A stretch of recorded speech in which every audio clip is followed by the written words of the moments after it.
So we're going to go ahead and get started with that in mind. I have 11:05, and we have so much that I want to cover during this hour. So again, welcome to Intentional Conversations. I am Dr. Nika White. This is a virtual community chat that we do every Friday from 11 to 12 noon with a different co-host as my guest. And today we have the pleasure of having Minda Harts. And so we will give her a formal introduction momentarily.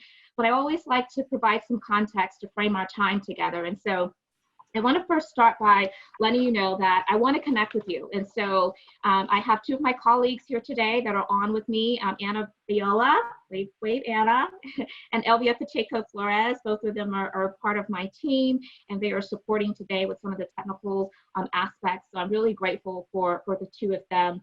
I invite you all to follow me. I would love to connect with you, to continue conversations even after today. Today is just an hour, but I will tell you that there's so many great conversations that are being had right now, particularly as it relates to this COVID season when leading inclusively is so incredibly important. So I encourage you to follow me on Twitter or Facebook or Instagram, as well as LinkedIn. I also want to share briefly a little bit about some of the resources that are available through my firm, Nika White Consulting, which is a management consulting firm where I intersect the work of diversity, equity, and inclusion with leadership and business. And so this is a space I'm really passionate about. That passion is probably going to come out in our conversations today because I know that Minda is just as passionate about this topic. But I do have a number of resources that I want to put into your hearing in case you find that you are at that point in your leadership development where you want to grow more as an inclusion-minded leader. So on my website, you can find lots of resources, including white papers. If you're interested in having a conversation around this topic of DEI, I encourage you to sign up for a DEI consulting session. I also do something that I refer to as Inclusion Uncomplicated. These are short snippet videos that are produced and released once a week, and it's all about simplifying DEI. And so that's another free resource for you to lean into the ability to lead inclusively and learn how to do that effectively. And during this time of COVID, of course, I have ramped up my virtual training. So if you're part of an organization that would benefit from being able to bring diversity, equity, and inclusion learning and development opportunities to your associates, please let me know. I also have online newsletters and blogs that I release on a monthly basis and encourage and invite you to engage with me through those resources as well. All of this information I'm sharing is on my website, which is nikawhite.com. I invite you to visit that. I do want to go ahead and let you know that next week, our guest co-host for Intentional Conversations is Keisha Rivers, and we're going to be talking about equipping ourselves for change, right? That's very relevant. So we're going to be talking about the new normal, what happens after we've changed from an event. The truth is that no matter how much we want to, we'll never be able to go back to normal. So I think it's very useful for us to go ahead and acknowledge that and to think about how to create our new normal. So Keisha Rivers is going to be my guest co-host next Friday, helping to facilitate those conversations. And then I'll go ahead and put into your hearing that the Friday after that, I will be joined by Natalie Cofield. She is the founder of Walker's Legacy, a national platform that addresses the needs of women career professionals, women of color career professionals, and women entrepreneurs. And so I look forward to that dialogue. Now, as we jump into today, I want to, again, just frame our conversations. I do this every Friday from 11 to noon, and as long as there's going to be an audience for it, I want to continue to provide this platform for us to have just some real unscripted conversations that I think are very beneficial. So that we can help protect this environment, I do want to review a couple agreements that I'm going to ask each of you to partner with me on, just so that we can make this experience as optimized as possible for all of those that are participating. We are really committed to allowing this virtual community space to be one in which that allows us to hold space for each other in pretty effective ways. And so with that in mind, the first thing that I'll ask is that you keep your phones on mute to avoid any type of background disruption noise. We will have opportunities throughout our time together today where we will invite everyone or anyone who wishes to share, contribute, ask a question to unmute themselves and join the conversation. Again, as I mentioned, if you're comfortable, turn your cameras on. If not, we're just glad that you're participating via audio, and that is totally up to you. This is all about learning with and from each other and creating community. Although our topics are going to vary from week to week, what connects all of the sessions together is the intersection of diversity, equity, and inclusion with leadership and business. And you're going to see that we're going to fall right in line with those three elements in today's conversations as well. I have been telling folks that I know that this coronavirus, COVID, is consuming us in so many ways that it's hard for us to not have it top of mind. And so we will, I'm sure, have some context in our conversations relevant to COVID. But I also do not want our whole entire conversation to be about COVID. And so we'll kind of step away from that as well, while maintaining a level of respect for what's top of mind for everyone. Today is more about providing a path to action through application than just simply sharing information. I think that knowledge transfer is important, but equally important is helping to empower and equip people with being able to take that information and apply it to their lives for personal professional development. So hopefully you'll see some opportunities through the resources that are shared in our chat, or even through just some of the conversations whereby you feel compelled to propel yourself to the next level. So see this as dynamic knowledge to help understand how to lead inclusively and to strategize for, again, taking ourselves to that elevated level, whatever that is for each of us. I will remind you to use the chat room throughout our conversations for sharing of resources, links, contact information, put your LinkedIn out there if you like. And lastly, I'll share that these Zoom sessions are being pre-recorded and they will be shared this afternoon in a follow-up email to all of you who registered, along with the transcript of the chat room so that you have access to all of those resources. Now that all of that's out of the way, I want to move directly into introducing our phenomenal speaker for today. And so I want to give her a formal introduction, but then I'll also let her kind of talk about herself and the work that she's doing, because it really is extensive and it's very impactful. And I've just been looking forward to today's conversations. So Minda Harts, first, if you have not heard of Minda Harts, you have been under a rock somewhere. I'm so convinced of that, because there's so much about what Minda is doing that is commendable, that she has really risen to the top in so many different capacities as a best-selling author. I mean, she shares stages with so many remarkable, impressive people, including Michelle Obama. So I want to hear a little bit about that. But Minda is the CEO of the Memo, LLC. So not only is it a book, but it's also her business. But it's a career development platform for women of color. She is the best-selling author of the Memo, What Women of Color Need to Know to Secure a Seat at the Table. She is an assistant professor, and she also has been featured on MSNBC's Morning Joe, Fast Company, The Guardian, and Time Magazine. Minda frequently speaks at companies like Microsoft, Levi's, Google, Bloomberg on topics such as leadership, managing diverse teams, self-advocacy. She is also the host of a weekly podcast called, no surprise here, Secure the Seat. And she's going to help us today learn how to secure the seat. So Minda, welcome.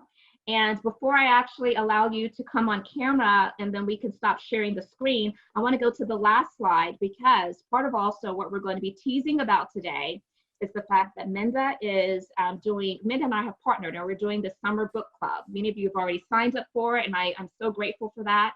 But this is going to take place 3 Tuesdays in June. And so if you've already read the book, maybe you have it on audio, perhaps you have the book, you want to read it again, and now you want to join this book club discussion where Minda and I will be serving as the host. We invite you to sign up for that. There's a minimal fee of $25, which includes all 3 sessions that are going to take place virtually. And this is just really a good time for us to dig deeper into the topics of the book. And so we kind of have a theme for each one of those 3 virtual convenings. On June 9th, it's going to be about workplace dynamics for women of color. June 16th, intentional allyship. And then June 23rd, strategies to secure the seat. So you're going to want to be there for all of this. And so without further ado, Minda, how are you? Dr. White, I am great. Thank you for having me. I'm excited to be co-hosting with you this afternoon, or this morning rather, and I'm so happy that everybody took their time to be with us. No, absolutely. So I first have to always start with asking this question of all of my co-hosts: how are you doing? And I am pausing now because I really want to know how you're doing.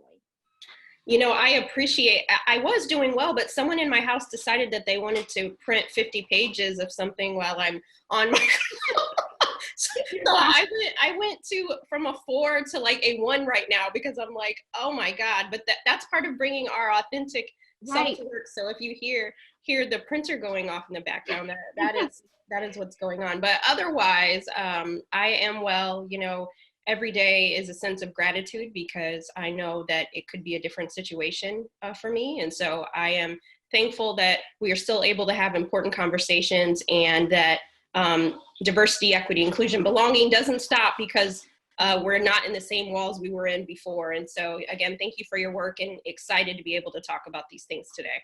No, I'm so grateful. And, you know, I think that you and I have been following each other's work and supporting each other's work. And I have been like a fan and an admirer from afar for, you know, a long time, even before we actually had some time to exchange information with each other. But I just appreciate the work you're doing, and the fact that you accepted my invitation to come and share with my audience allows me to feel valued and seen and appreciated. And so I just want to thank you for that. Your story is remarkable, and I cannot wait for our audience to hear more about all that you are offering and your perspective about workplace dynamics as a woman of color. So I want to start with really just addressing the WOC, right? The women of color, because we've had other conversations in this virtual chat where a lot of times when people hear women of color, they don't necessarily think that that includes all women of color and not just Black women. And so that's been a topic that I know has come up on other calls. I just want to get you to respond and react to that, because we have a pretty broad audience. I would say just by looking over our registration list, that majority, of course, are women of color, but we do have some that are not women of color. And so I want you just to talk about how in which we've been using that language and how people should perceive that. Yeah, I think that's a really great question, because oftentimes, again, I apologize for this You background. don't hear it. No, I'm serious. I cannot hear it at all. So you're fine.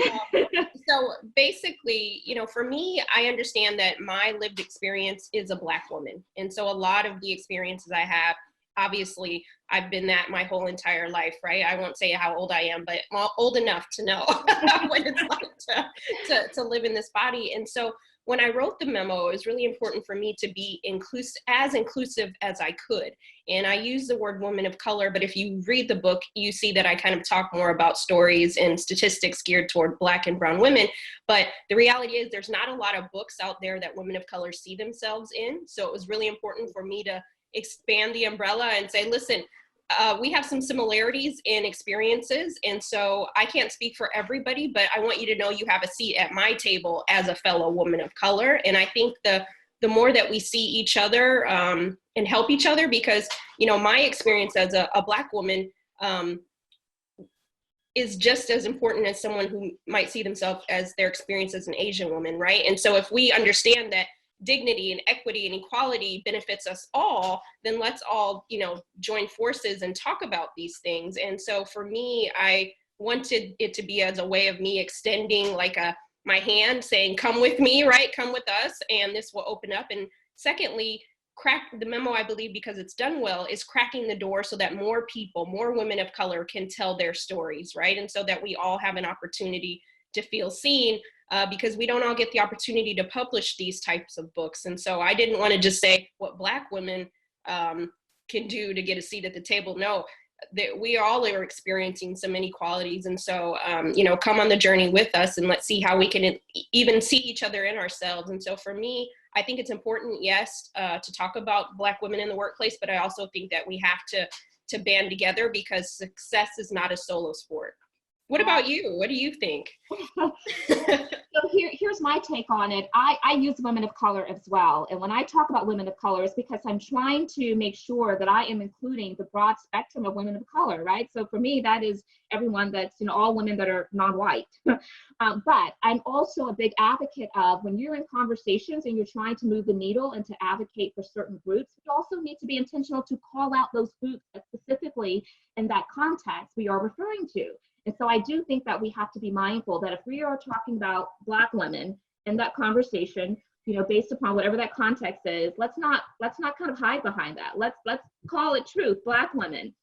And so I think that's another point that I wanted to kind of bring to the conversation. But I love that what you said in terms of there's a lot of intersectionality that I think has really surfaced around COVID-19. And I think that the increased conversations around how women of color are disproportionately impacted, it helps us, to your point, to band together. And I think that gives us greater power and ability to realize greater success, right? And so we have to protect the full turf. And so for me, if, you know, an Asian woman or, you know, a Latina woman is able to advance and grow and thrive, then I feel like it's working in the benefit of all women of color. Yeah, absolutely. And I think it's so important that we have these intersectional spaces, because what I find, and you probably find it too in your work, is when I go in and do company or corporate talks, oftentimes they may not have a employee resource group or a business group for just Black women, right? They have women of color. And so we have to be a little more inclusive until people like us get to come in and talk about there are differences, right? But there are similarities. And I think because of history, you know, we have to, at least we're talking about women of color, right? There was a time when we were not included. None of us of color were included in the woman dialogue. And so I think that now that we do have the mic to speak on it, we have to represent for all of us. I totally agree.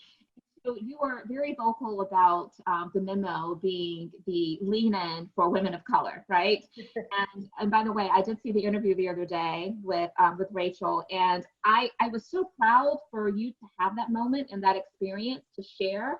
And I was also really grateful to lean in for recognizing maybe we did kind of miss the mark and not directly attributing some of the information that we shared, you know, throughout the lean in phenomenon, of course, that everybody was gravitating to specifically address the lived experiences of women of color. So I felt like it was their way of saying, yes, we acknowledge this and we want to bring greater clarity and insight to this population by bringing Minda on. And so I'm really curious, when you got that call, what did you think? Yeah, well, thank you for joining. And if anybody was there, thank you for your support. I felt it. I felt all of us walk into that virtual room together on that call. And for me, I was really surprised, right? I was surprised. It was a full circle moment for me. And, you know, one of my friends said, when you're doing good work, people can't ignore you, right? When you're doing important work, they can't ignore you. And I think timing is everything as well. I think we're ready for these types of conversations, right? Some of them may be uncomfortable. And I appreciated that Rachel, the CEO of Lean In, acknowledged the elephant in the room, right? and that many Black women of color didn't see themselves in Lean In and some of the early Lean In circles. And so I think it was really important to have, and I feel like what I'm really excited about now is what comes out of this, right? Because they said that there's been so much viewership of that episode, that I think that also signals to them that, listen, we've been waiting on this, right? This isn't just a couple of isolated, you know, quote unquote angry Black women that didn't see themselves in Lean In, right? Like, this is a real thing. And I was just excited that they were able to lean into their courage, right? Because they didn't have to share that platform with me. And I think it was just a really great moment for all of us. And I look forward to seeing, you know, what Lean In does, even with this information going forward.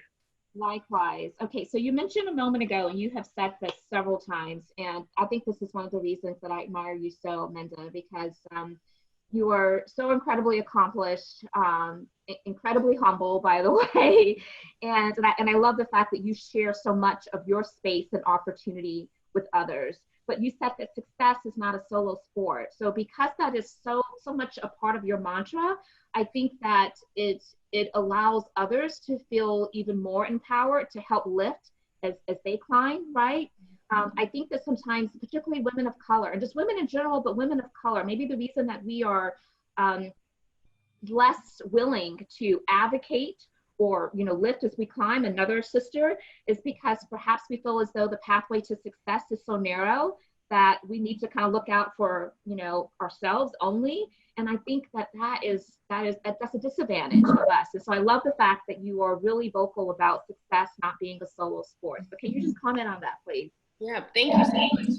You know, oftentimes we hear people say, oh, I'm self-made, I'm woman-made, I'm man-made, but really, yes, there's some things that we can pat our backs on and say, yeah, we did that, right? You know, because you should celebrate your wins. But most importantly for me, I realized that I haven't been able to do what I do without the support of other people, right? And also when I think about our ancestors, our elders who paved the way for us and leaned into their courage in order to make things better for us, the jobs that we could have that my grandmother couldn't have, right? And so I feel like it is my duty, it is my, to make sure that I pay it forward, right? And I feel like I can still shine and bring other people too to shine as well. Like there's so much sunshine out there that we have to share it. And we get more out of it. I get more out of it when I have conversations with you. I get more out of it when I have conversations with people on social media because I'm learning as well, right? And this is a lifelong journey. And for me, it's not a one and done, it's a lifelong journey, right? And it requires a team. And if I see myself as like a captain of my team, then I need teammates that we can also lift. You know, if any of you have been watching The Last Dance on ESPN with Michael Jordan, like he couldn't win, you know, all of those rings by himself. Yeah, we all want to be like Mike, but he had a team of people, right?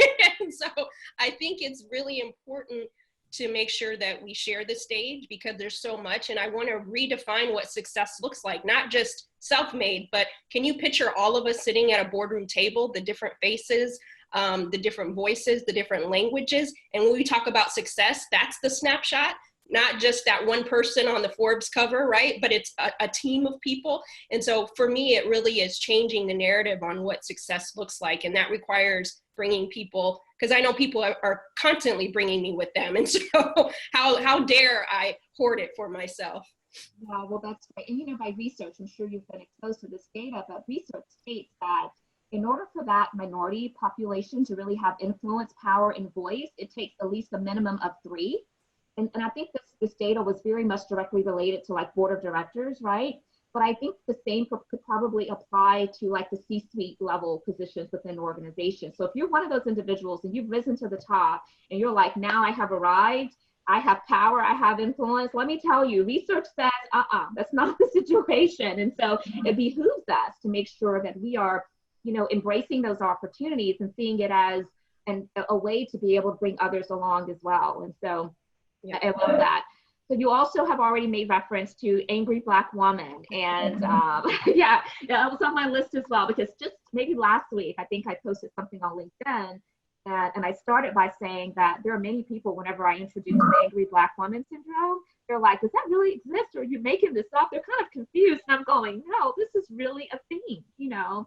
And so how do you like to have conversations around the Angry Black Woman syndrome as you're talking to, again, those who want to be allies and to understand the woman of color's lived experience better, and even just to, you know, again, be supportive and helping them to not be perceived in that light?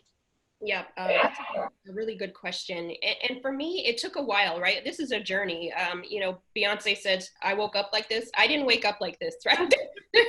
This took a while to understand, right? Because when I was in my corporate career and I would hear these tropes, you know, angry Black woman, feisty Latina, docile Asian, whatever, I just thought that that's just the narrative, right? I got to do everything I have to do not to be that woman, right? And so you're walking around eggshells. But to be honest, I never saw anyone being an angry Black woman in the workplace. But it was this narrative that was created before we even got into the workplace. And so for me, I realized that, again, it's redefining these narratives that were placed on us. You know, we didn't get a memo saying, hey, is this how you want to be described? You know, when you speak up or when you lean into a difficult conversation. And so I think that, and even as, you know, people of color, I think we've also kind of played around with that angry Black woman narrative. And I really think it's done us a disservice. And for me, I even talk about it in the book, in which we'll talk about at the book club, is it's so important that we dismantle those narratives, right? These are not helpful. They don't move the conversation forward. They don't move the needle forward for the business case. And so that's not who we are. And I think in order for us to be advocates for ourselves, in order for us to, you know, ask for more in a salary negotiation. We have to dismantle those labels, because that prevents us from going after, sometimes can prevent us from going after what we want, because we're so fearful of what others may see or perceive us as.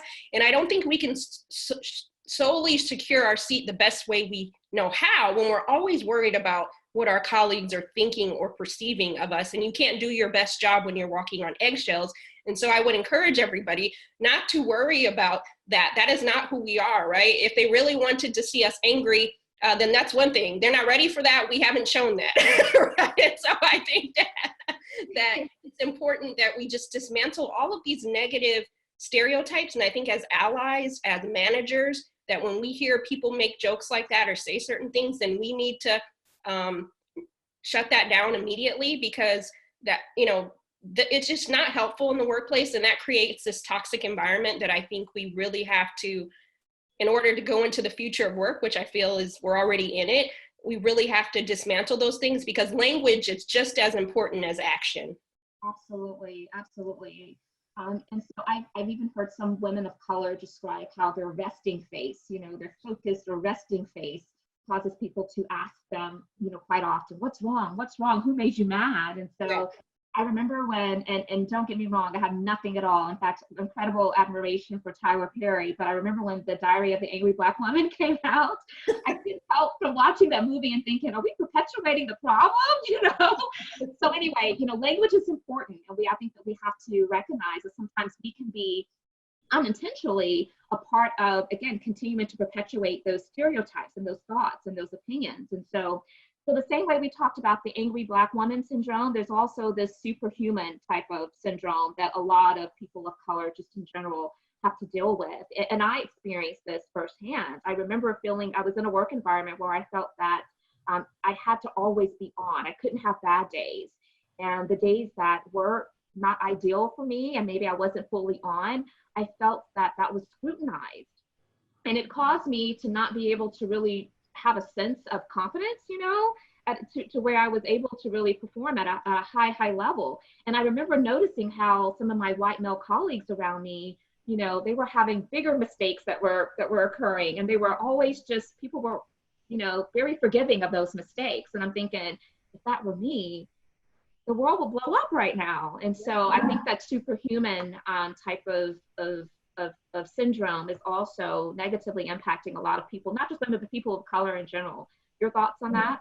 Yeah, absolutely. I'm so glad that you brought that up, because I don't know where it necessarily comes from, but I think, as young girls, our formative years, we've really held on to this, I'm a strong Black woman, or I'm a strong woman, right? And that's kind of like the prototype, like there's no other way to be. And I feel like, again, we have to dismantle status quo, or these quote unquote cultural norms that people tried to place on us. And I think it's okay to be vulnerable. It's okay to have, be empathetic. It's okay to be curious. And again, a lot of what we think our counterparts think about us has really played into how we show up in the workplace. And we can't be our authentic self when we're trying to adapt to what everybody wants us to be, right? And so one of the things for me, I took on that strong Black woman scenario in my former life. And when I wrote the memo, one thing I was really intentional about was saying, you know what?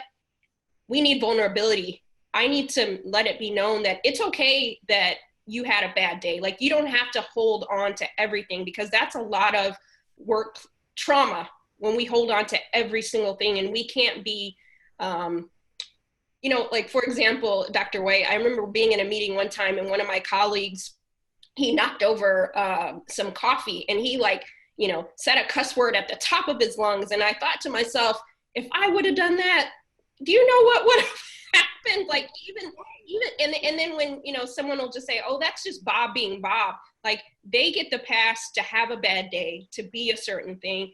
And I think, again, we have to try to bring as much of ourselves to work as we can, so that we change the narrative. Because once people see that we have feelings too, that we're human, right? It's humanizing the workplace. We're showing up as these superpower human strength beings, right? So that's what they expect of us of all the time. And I'm not saying, show all your cards and, cry at the boardroom table if that's not what you want to do. But I'm also saying that you get to decide who you want to be in the workplace, and we can no longer subscribe to these tropes or stereotypes that have been placed on us, because we can't breathe and we can't work our best most effectively when we're doing that. And so allow yourself, as Erykah Badu said, to pack light.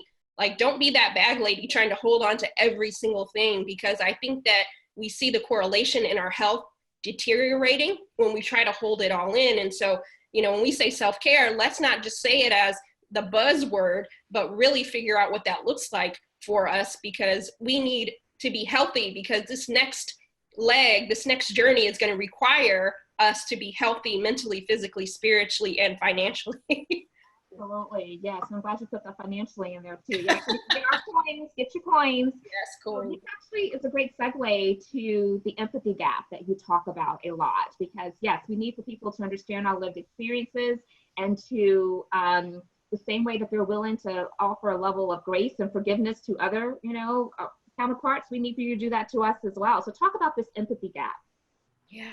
Oh, I think it's really real. And the more that I think about it, so the empathy gap for me, I feel, is with, in this case, when I write a little bit about it in the book, is women of color and white men and women. I think that, to your point, we don't always get the same grace and space in the workplace to make a mistake, to speak up, to celebrate the wins. And I think that sometimes we're not viewed in this humanized approach, and meaning that, if I were your daughter, would you want me to be microaggressed every day at work? Would you want me to be, racially profiled? And so giving us a human life, right? And I think once we talk about these stories, and some of the stories I share were very painful to me, but I realized if our allies were going to read the memo, they have to be in that room. They have to feel it. They have to understand that you've been othered before, and being othered doesn't feel good, right? No matter where you've been. And so once you put some humanized approach of it, and I think half of it is because we don't have these relationships.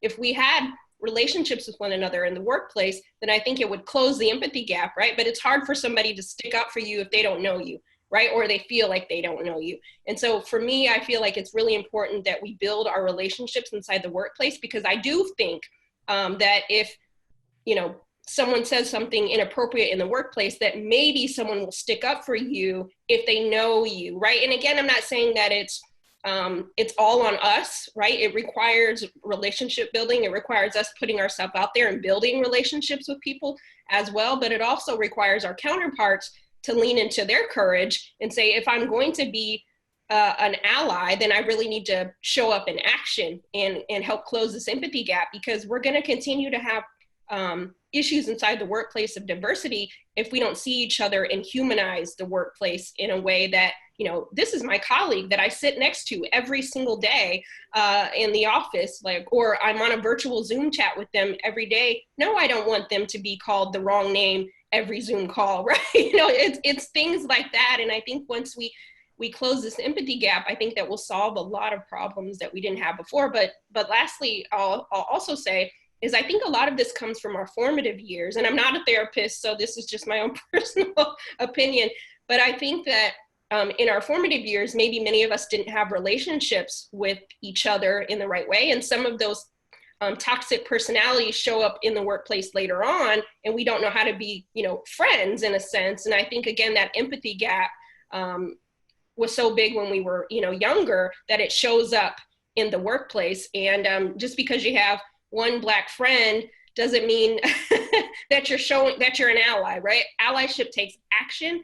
And in order to close the empathy gap, you have to read books like yours. You have to read books like mine to understand how you show up. And as Black women, we've been in a primarily Caucasian environment as women of color. So we understand a lot of what goes into the humanized approach on that side. But as James Baldwin says, we've been to a lot of white men and women's house, but how often have you come to mine, right?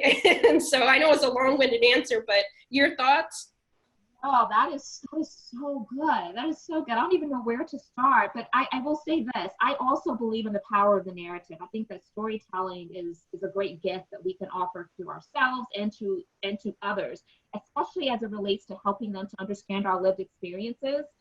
I have bonded with a lot of people that are not necessarily part of marginalized populations, only because I felt that they heard me. They were able to feel my pain. they were able to, not empathize, but at least sympathize in a way to where just a simple, I'm sorry that you're feeling this way. One prime example is, of course, with the situation that's happening in Georgia, I know a lot of people are running today in honor of Maud, but, and by the way, last night, if you did not see it, those two gentlemen did get arrested, and hopefully justice will be served, because we need that to happen for so many of us. But I had so many of my white friends to reach out because they saw a post that I did where I talked about how just the other evening, my 18-year-old son had left for a bike ride, and it was a relatively new bike and doesn't have reflectors on it yet. And so as he was riding, his dad and I said to him, make sure that you're back before dark because you don't have reflectors on. Well, he got lost, and so he wasn't back before dark. And so here I am as a mom of a Black boy who is during this COVID season, grown out hair, right? He has quarantine hair. He wasn't shaved because, again, he's quarantined. We're in the house, and I was stricken with pain and fear. And so I told that story, and I have had so many of just my really good white friends that, would just reach out with a text or a phone call just to say, Nika, I have no words, but I just want you to know that I understand your pain. And that meant a lot. So I think that sometimes storytelling has great power that we really don't realize, that can help people to get proximate to our issues, as proximate as they can without trying to live them. And so that just resonated with me as you started talking about it. Okay, so my audience is going to really get upset with me if I don't take to the chat room because there's so much good stuff going on out there. I am actually, so that I don't lose a lot of the questions, I'm going to ask my colleagues, Elvia and Anna, to kind of help me identify from the chat some of the questions that have come up so that, Minda, we can get you to respond to them. Let's see. I saw one just a moment ago and it was so good. So let me just take a second to try to get back to it. Okay, so I'm going to ask Angela Clark's question, and then I'm going to ask Elvia and Anna to look for any other questions, and I'll allow you to unmute yourself to ask those. But Angela Clark's question is, how do you practice self-care in the workplace when other women of color don't support that? Yeah, that's a great question. I think one thing is certain that I realize is sometimes we don't move forward in things because we don't have the buy-in necessarily from other people. And the only part of the equation that we can solve is what we do, right? And so maybe if we're practicing self-care and others are seeing that, hey, this is working, they look like they're packing a little bit lighter, right? Then maybe that will influence them to want to join in as well. But, part of what I talk about in the book is building your strategic alliances, building your squad inside of the workplace. And if your squad looks like you, great. But if it doesn't, find those people who do align with your values and your mission and going forward in that self-care. And sometimes I think we do ourselves a disservice when we keep trying to garner response from people who are never going to be in this, want to play in the same sandbox, so to speak. And so I think it's really important that we build our squad, and our squad doesn't always have to look like us, right? So find those like minds, find that community that also cares about self-care, because that's part of how we have, a broader network. But Dr. White, what are your thoughts on that? I think that you're right. But the first thing that I thought about as I was reading that question aloud was, we need to get to a point to where we stop caring so much about how we're governing ourselves based upon how someone else is governing themselves. I think that we need to be the trailblazers. Why don't you set the tone? You model the importance of self-care, and perhaps others are then going to gravitate to what you're doing versus to try to mask or cover and not do the things that's going to help you to perform at your best. Because at the end of the day, if you aren't in a position where you're taking care of self, you're not going to have enough to be able to give. And if the stakes are already against us, the odds are against us in a work environment, we need to be doing all that we can to ensure that we're positioning ourselves to have those opportunities that we so deserve. So we need to help ourselves secure the seat. So that's why I love the fact that part of one of the discussions actually on the last day of our 3-day virtual book club is going to be talking about what are some strategies for securing the seat. It's one thing for us to understand the dynamics of the workplace all the things that we can't control, but what can we control? And how can we now put some actionable items in place to help us get there? So that would be what I would offer to the conversation, but it's tough. And I don't understand why someone would not want to honor self-care, particularly those that are a part of a marginalized population when they have, at some point, I'm sure, experienced circumstances of oppression or discrimination, or, so I find that sad. It actually saddens me to hear that. Anyway, okay, so Elvia and Anna, are there any other questions you can bring to the forefront that's from the chat? And then we're going to open it up and allow you all to ask some questions directly if you like. Hey, Nika. So I tried to identify some questions, but most of what I see is a lot of emotions, just input that, we are all agreeing with what's being said. So there's a lot of that on the chat room. However, I did find one question. It says, as someone who is still a teen, do you have any tips for learning to make proper allies before entering the workforce? Should they only be women of color? Gosh, yeah. Dr. White, do you want to go first, or? Well, I think this is a very appropriate question for you, because it kind of alludes to a lot of what you've already touched on. And by the way, I have a feeling that this is probably coming from one of the teens from Legacy Early College, so I do want to shout them out. There's a group of about maybe 12 or so young women that are part of a high school here in Greenville, South Carolina. And I love these young women. I mentor these young women. They've been joining these conversations, so I love when they are also bold enough to ask their questions. And so I just thought I'd shout them out. Oh, I love that. And you know what? You're already the type of leader that I'm excited about coming down the pipeline, because you asked that question, right? So many years in my career, I was scared to ask questions. I would just sit and be the person, you know what I mean? And not that that's okay too, but that you're finding your voice so early on. So kudos to you. For me, I am actually working on pitching a new book, and this is an exclusive for this community, it's a young adults version of the Memo, because what I realize is there's a lot of opportunity that we could do some course correcting early on before we even get to some of these environments. But what I will say is make sure that you're building a diverse group, a diverse portfolio of people, because you need people who look like you, but you need people who don't look like you, right? Because we all have different, and it's that diversity of thought as well. Because for me, when I look at who I want on my squad, I choose someone who's younger than me, someone who's older than me, someone who's a different race, someone who's a different gender or identifies in a different way, because I get so much more richness out of my life when I'm constantly learning.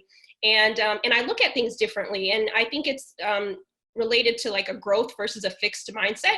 I'm able to grow when I expand my network, when I put myself in rooms with people that maybe I wouldn't normally put myself in the room with. So even sometimes I'll go to engineering conferences, and I'm not an engineer, but I just want to meet new people, right? I want to be exposed to different ideas, different mindsets, and you never know who along your path that you'll be able to help or that they'll be able to help you. I would seek out mentors when I was a teenager of different men and women in my community that I thought looked like success. And I would go and I would ask them, can I intern with you? And I do this at like 13 and 14 years old. And I put myself in these different spaces.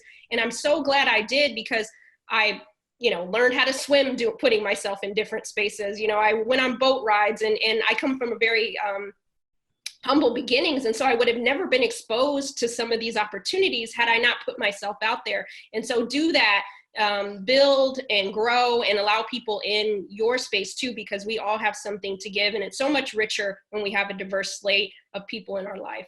Well, that is awesome. I have nothing to add to that. I think that's fantastic. So I want to open up the line now to allow anyone who would like to ask a question directly, or even just to contribute to the conversation. Minda and I are here to facilitate. We'll share our perspective, but equally important, we think that there's so many on this line. We actually have 116 right now that's on. And so we want to give you a chance as well. So feel free to unmute yourself and ask your question or address whatever commentary you have for the group at this time. Hi, Minda. Hi, Nika. Hi, Mia. I'm really enjoying this conversation and reading Minda's book, and really excited about the upcoming book club. And I wanted to ask if you all have some advice for people as they are choosing companies, you know, as you're trying to identify where you should go, are there things that people should ask during interviews to give them a better idea that someplace may be really focused on D&I? Great question. You go first, Minda, as my guest. Well, thank you so much. Thank you for your question. And is that Italy behind you? I want to. Yes, Cinque Terre. Yes, Cinque Terre. I would like to, well, maybe not be there right now, but eventually go back there. But it looks beautiful. I will say this. I think I talk a little bit about it in the book, and I'm sure we'll talk about it in the book club, but it's really important that we figure out what are our needs, what are your needs from a company, right? Oftentimes when we interview, we're thinking, oh, we got to ace it, we got to say the right things, but what are the things that they need to say to you to make you want to be an employee here, right? And I think sometimes we don't craft our questions to really get down to the meat of what we want in our life. And so Maslow, he has his hierarchy of needs, and I say kind of flip it on its head and you have a career hierarchy of needs. What are your basic level of needs that you need from this organization, going up the pyramid towards self-actualization? For example, for myself, I know that if I interview with a company, I need a manager who knows how to provide feedback, because I'm going to be all in my head. I'm going to be crazy in the office and not move forward the way I want if I don't have feedback, be it good or, you know, positive or negative, because I need to hear that, right? And I don't feel like I get the most out of my managerial relationship if I don't have a manager that does that. So I'm going to ask questions related to that because that's important to me. One of my basic needs is money, right? So I'm going to ask how much, you know, is this, what's the range? What are the benefits? Because I can't live my best life if I can't pay all my bills, right? So that's a basic need. So crafting the questions that really get down to the heart of what you want. You know, in a year, do you want to be a director?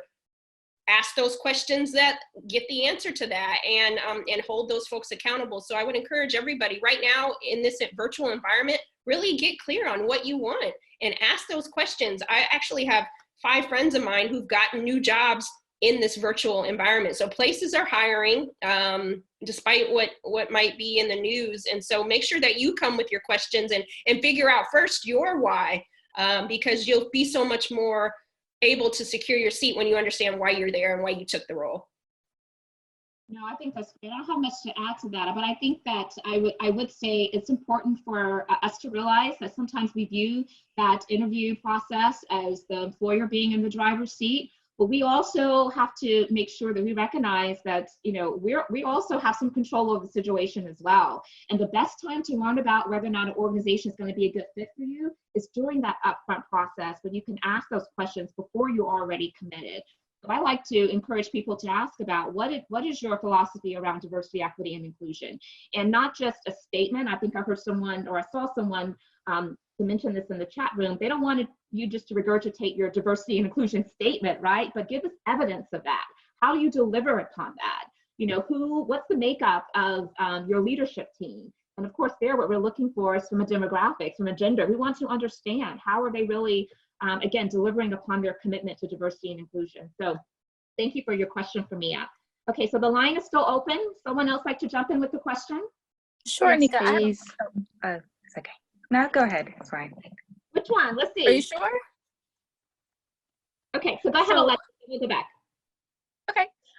So I jumped in a little late, so forgive me if this is something that was already discussed, but I am currently I work in marketing. I'm 26 and I feel like I'm sort of at a turning point in my career where I'm like, do I really want to continue with marketing, or, you know, do I want to move somewhere and do something different? So I was wondering if both Nika and Minda could speak to maybe a point in your career where you were kind of like, oh, I don't know if this is what I want to do anymore. I want to change. I want to do something different. If you could speak to that a little bit and how you sort of navigated through it, and any advice you can offer for some of us who are kind of in a bit of a weird crossroads situation. Yeah, good to see you, Alexis, by the way. Minda, my guest, please go first. That you're so generous. So thank you for your question, Alexis.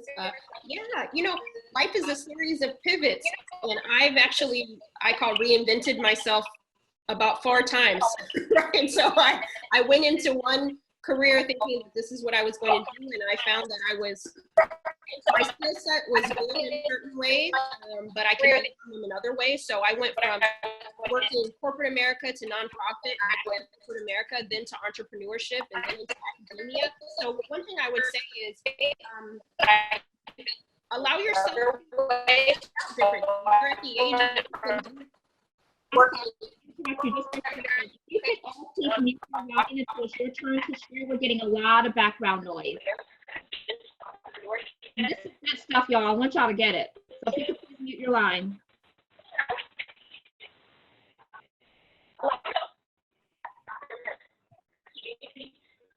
Are we, Anna and Elvia, are we able to mute all on our end? Except for, of course, Minda. I just did it. Okay, great, fantastic. Okay, it was so good, Minda. I wanted everybody to get the benefit of it. So, okay, go ahead.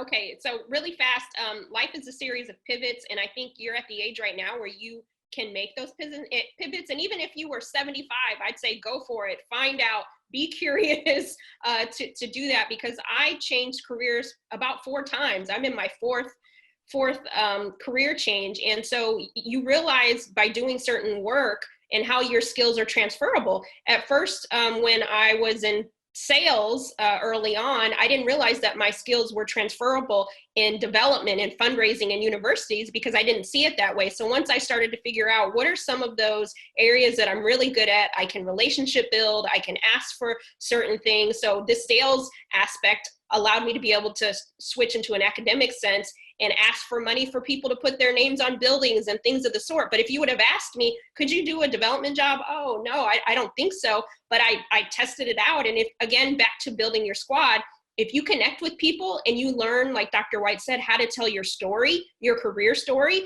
you can get into many different fields. And again, at 26, I wish I would have allowed myself to be curious about other options for me, because that's where you really find the richness. If you're lucky, yes, if you stay at a place for a long time that you enjoy, but I think you get just as much out of it if you're able to, pivot and learn new skills, because that just makes you more marketable. So I've done it a lot, and who knows, I'm still somewhat young, so I may even do it again. So I'm allowing myself to be free in that sense, but don't be afraid. That's what I would say. Lean into that and go for it, because sometimes we can be our worst critic in our heads. Dr. White? Yeah, so again, know what you want. One of the things that I will share with you, Alexis, because you and I have this history of this marketing background. So obviously, I don't work directly in the field of marketing communications no longer, but I still use all those skill sets, and it's been incredibly helpful to me as I have pivoted a couple of times. But what led me to a place of pivoting had everything to do with me taking the moment and the time to do a personal strategic plan, to really ask myself those hard questions. What is my why? How do I get there? What do I need to do to make sure that I am propelling myself on that journey appropriately? And if I did not have that blueprint, if you will, I think that I probably would have remained stuck. And so I would just really carve out the time to do a personal strategic plan. We do this all the time for the organizations we are a part of. And why would we not do it for our own selves, right? And so that's what I would encourage you to do. And I'm happy to talk offline, Alexis, if you have some specific questions about that. I want to take the question of another young lady that was attempting to address her question at the same time that Alexis was coming on. And so, Yeah, hello. Okay, please. Hi, it's me. Yes, I'm from the UK, and I wanted to ask you a question about whether there was a program that connects women, leadership program that connects women from the UK and the US. I think in terms of inclusivity and diversity, we are still at the early stages here in the UK. We are better than France, I think, but I think we are behind the US. So yes, that was my question. No, that's a great question. And Minda, this is actually a really good time for you to talk about the Memo LLC. And so please do share that information. So I'm sure many in our audience will want to hear about that. Yeah, thank you for your question. So my company, The Memo, came before the book, and it's just a community of curriculum. We do a community career boot camp. So if, say, for example, leadership is a topic for our month, then we bring people together and we have a facilitator talk about those things. We have a Slack chat. We do build community and curriculum and talk about various things that help us prepare for our seat at the table. That was the impetus from Miss Shirley Chisholm. If they don't give you a seat at the table, bring a folding chair. And sometimes we need certain tools in our toolkit to do that. And so at the Memo, we offer those tools and those resources, and we do it in a group setting. And so please feel free to connect. But I love that idea. I don't know a formalized program that's doing that. Maybe Dr. White does, but maybe you're the one to create it. Yeah, I love that. I love that. I love that. That's great. Okay, so, oh my gosh, we're running out of time, Minda. We're running out of time. I love the quote that you just mentioned about if you don't have a seat at the table, to bring your voting chair. And in fact, I think I saw where one of my friends who's also in this space, Victoria Russell, she's the Chief Diversity Officer for Papa John. She's on as well. That's one of her favorite sayings, and that was actually one of her Halloween costumes one year, and I thought it was super brilliant. She had a folding chair and she was dressed like Shirley Chisholm, so it was great. But nonetheless, there's lots of more questions that are going on into the chat room. And unfortunately, we don't have time to dig into all of them. But what I will tell you is that we are doing a book club, and we're going to have 3 nights of 90 minutes of conversations that are directly related to a lot of the topics that are introduced in the book club. And I encourage each of you that if you found any value whatsoever into any of the nuggets that were shared by Minda, to make sure you secure your seat as part of our book club immediately, because we do have a certain cap that we're placing on that.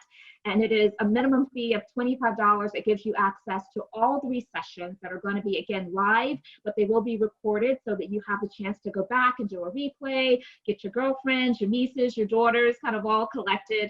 And let's continue to amplify this message and this word as we secure the seat. We have to protect the full turf. And so I'm so excited about that. Minda, this has been tremendous. I want to give you an opportunity to give us parting remarks. And I also want you to share about your Writers Summit, because you've mentioned that you have another book that's coming out soon. Of course, you already have 1 bestseller. And so there are many people, I'm sure, on this line that are interested in writing a book, or maybe they're already in that process. And we would love to understand how they can tap into you, that opportunity, as well as other opportunities you have available. So Minda. Well, thank you again, Dr. White, for sharing this Friday with me and with everyone. I really enjoyed it. And I know we could have keep going for a while, but that's what the book club will dig even deeper.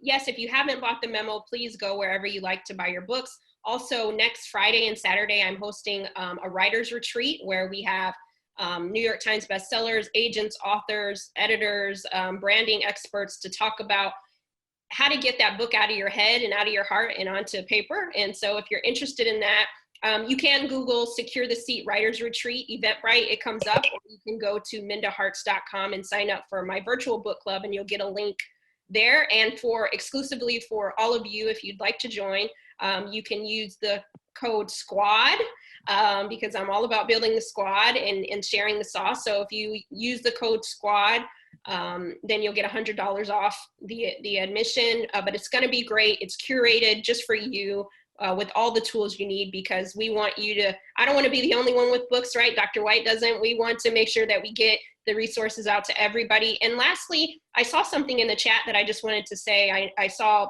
a couple of things about like being a diversity hire. And the one thing I want to tell you is, because I think, again, it's important that we keep a very strong mindset. If you get an opportunity or you're hired, don't question why people brought you there. When you secure that seat, it's what you do when you sit down and how you bring others with you. And so back to that imposter syndrome or worrying about what others think, don't put that stress on you. You're there for a reason. You've worked really hard. And so just remind yourself that, not Shirley Chisholm, but Audre Lorde, a quote that I also love to let people know is, beware of feeling like you're not good enough to deserve it. You're there for a reason. And so don't get in your head about that. And so keep securing your seat. And thank you so much, Dr. White, for allowing me to be here today.